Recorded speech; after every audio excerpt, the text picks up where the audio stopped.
white parties. I've been to Diddy's birthday parties. Speaking of hiding, Chrisean has come out from hiding and she's asking fans. The internet was rocked by Jason Lee and Crone's revelation of something serious. Both of them were invited to Diddy's parties on several occasions. And Jason says that one time Diddy literally killed him after seeing something he wasn't supposed to see. CAWN, on the other hand, didn't get it. But rumors have it that Young Miami and the Baddies CEO Lemuel Plummer had Crone doing all sorts of crazy things. And Diddy even began paying her twice as much as she was getting paid to be on Baddies. Jason says he has access to inside sources who have been providing him with all the Jason claims Diddy is trying to pin this whole thing on his sons, Christian and Justin, and that this case actually goes way deeper than any of us realize. If y'all know anything about Jason, then you'll know he has tea on everybody in Hollywood and isn't scared to blackmail anyone, no matter how big they are. Jason has been on Diddy's neck for a while, and it looks like he isn't slowing down on dragging him anytime soon. In fact, he was one of the first people to break the news about Cassie when she filed her lawsuit against Diddy. At the time, he was actually hesitant to speak on Diddy because, one, they were friends, and second, he said he didn't want to participate in the downfall of a black man. But baby, after he read through the details of the lawsuit, he was singing a different tune. This was just the start of Jason dragging on Diddy. But he was right back on his neck again during an interview with Cam Newton, in which he revealed some never buy for hoard information about Diddy.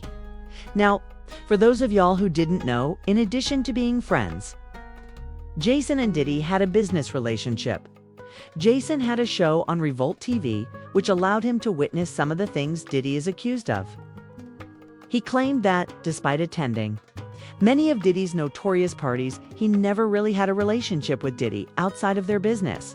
I don't have a friendship with Diddy. He's not my friend. We don't hang out. We've texted a few times. I was on his network. I've been to many of his house parties. Jason said that a lot of well-known people would attend the events Diddy used to host. Jay-Z and Beyonce would occasionally even hire military-level protection to ensure that no one broke in and snapped pictures. I've seen Diddy have to hire extra security, almost the military, to stop people from wanting to scale the wall to get in his house, because on the other side of that wall is Beyonce, Jay-Z, and every big star you want to know. He was there too, but I don't know if he was busting open. I'm just saying. Because they said that too about the good Bishop. Jason also discussed Diddy's history of terrorizing individuals and some of the accusations brought against him. He even recounted the occasion when he was at Diddy's house to discuss business. And Diddy threw him out since it was so hard for the individuals who worked with him to get along with him. Musically, he's inspired the world for years. As a human being, he's had lots of conflict. You had Tupac's death, Biggie's death, all the drama. We had the with J-Lo, Shine went to prison. Maybe he shouldn't have went to prison. There's always been these stories about Diddy being evil. I've heard he was the devil. I heard he was evil. He even once me. But I don't know if it was the De Leon or Ciroc or if it just felt itself. But I was taking a picture in his house and he walked over and he said, "Don't you ever try me. I'm letting you know right now I'm a different type." I said, "Do you want to get in the picture or not? Because I'm drunk, you drunk, and I ain't about to do this with you." Yeah, he got in the picture, took the picture, he said, "I f with you, man. If you don't get your crazy Dr. Jekyll, Mr. Hyde out of here." But you know. Yes, but even though Jason said a lot of unsettling things, he didn't stop there. Regarding his sons Justin and Christian, Diddy actually asserted the exact opposite. He claimed to know Diddy's boys personally and that they would never commit the things they're being accused of. Justin, I don't know Christian as much as I know Justin. I've known Quincy probably 15 years. Those are really good kids. And I'm gonna call them kids even though they're grown, but they're really good people. To see them in handcuffs like that, I ain't gonna lie. And I don't know what's going on both sides, and I'm not a Diddy defender. Let me be very clear. If he did it, he should go to prison. You know, everybody that I've talked to says something about Diddy. He's evil, he's this, he's that. But that doesn't mean that you got your kids who are good kids out going to find young teenagers to bring back and have with. I don't know that to be those kids. If they find evidence that they did that, it would literally shock me because I know them and I don't know them to be. He participated in another interview with Adam and Wack 100 immediately following this one. And he disclosed that 3 years ago. His straight friend, who works in the same field as him, told him that he was in a freak-off with Diddy and Cassie. Since we didn't know what we now know about Diddy at the time, he didn't believe him, even though the description his friend gave him was identical to what Cassie had told the court. Jason claimed that his friend told him that Diddy wanted him to have sex with Cassie while he sat in the corner of the room and enjoyed himself. Now, I had a friend who told me years ago, like 3 years ago, we were literally having dinner in New York, and he goes, hey, man, because he used to be a Sean John model. I'm like, yo, so, we were talking about modeling, and we used to do this thing where we would get together. He's straight, I'm gay. We would get together with a small group of us, and we would just eat and just gossip. It really is what it was. And he said, man, I've seen the craziest shit in this game, bro. He goes, one time, I was chilling, and I got a call that Puff wanted me to come over. This is all allegedly. He says 3 years ago. Wanted me to come over, pull up. I pulled up, and he wanted me to like play with Cassie's pussy and this, and this. And he would sit there and film it, and he was playing with himself. And in my mind, you know what I said?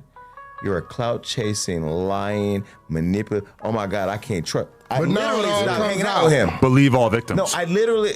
No. Not all, but. But was he a victim? No, he was consenting. So that's what I'm saying. Next point. Yeah, if Puff calls me, I want you to this hot chick. But okay. This is all allegedly. But at the time when he said it, I really thought he was just crazy being a clout chaser. That's his thing. And then full circle, I had to go. I had to call him. I went back to New York for something. I pulled up on him and I said, I'm sorry. Now that Jason was leaking all of this information, Count also became popular on social media as people began examining her history with Young Miami and the rumors that she was being taken out too. Diddy for freak-offs by Young Miami and the CEO of Baddies Lemuel Plummer. One of the things that initially prompted people to look into this was when a video surfaced in which Carissa accused Young Miami of enlisting Crone for Diddy's freak-offs. She claimed that Miami had once gotten very close to Crow and took her out frequently. But she wasn't really sure why until Diddy was implicated, at which point she began. Freak off girls. They was trying to recruit Chrisean.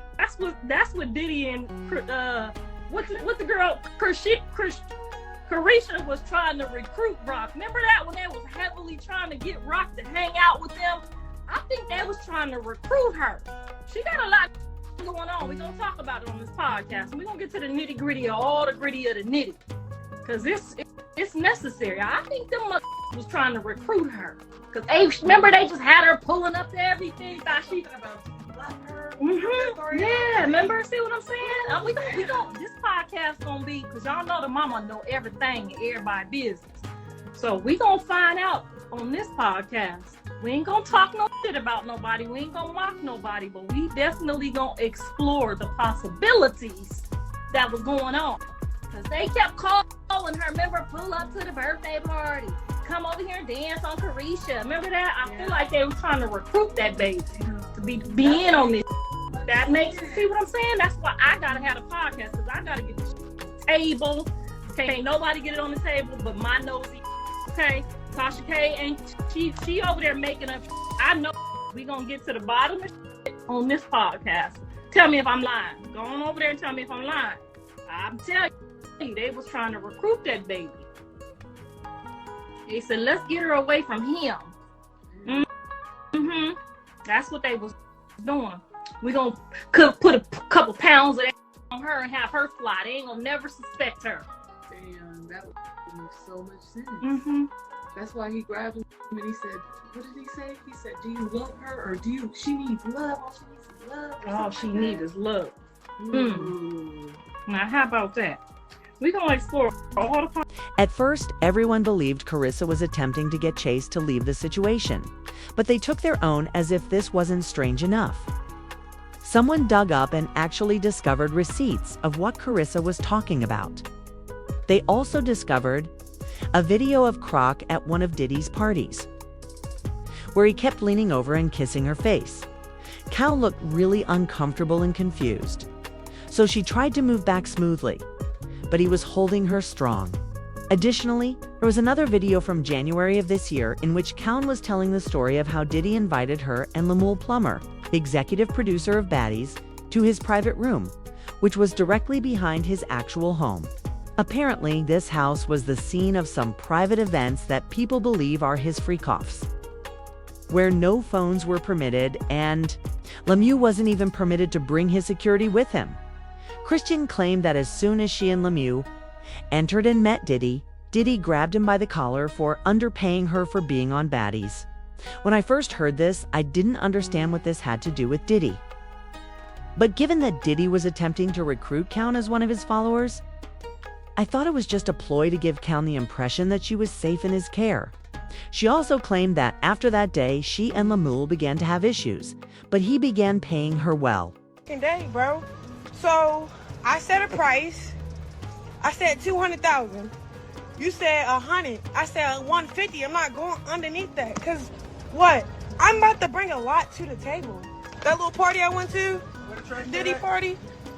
We went to the little private area behind the cause he had a house behind his house. Like he had a backyard with his backyard with a fat bed, and then it had like a miniature little whatever. And then me and Lemmy go upstairs. They tell him that he can't bring his security. He went in like a little with no security, so it's just me and Lemmy. We go up in there. Hold on. We go up in there. We go upstairs. He like, what's up, Diddy? You met Chrisean. You gave her kisses on the cheek. Early on in the party or whatever. We just wanted to follow up. I'm glad that you Sean. And then he grabbed Lemmy by his neck and was like, but do you with her? Like, don't play with her. All she need is love. Don't play with her. Don't play with her. And I didn't understand that. Jason and Chrisean knew exactly what Diddy was. As usual, people had their own opinions. For example, one person said Lemmy was shortchanging her pay.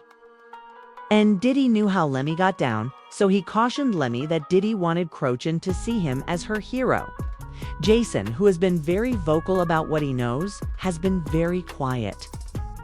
But Chrisean, on the other hand, has been incredibly silent, despite the fact that she has no trouble updating us about herself and Lou, whom we don't care for.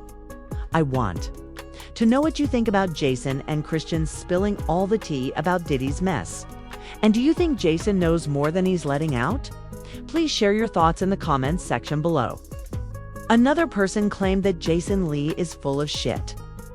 Diddy's two sons were charged with their own charges, one for and one for someone. So it's like father like son, and their father is evil.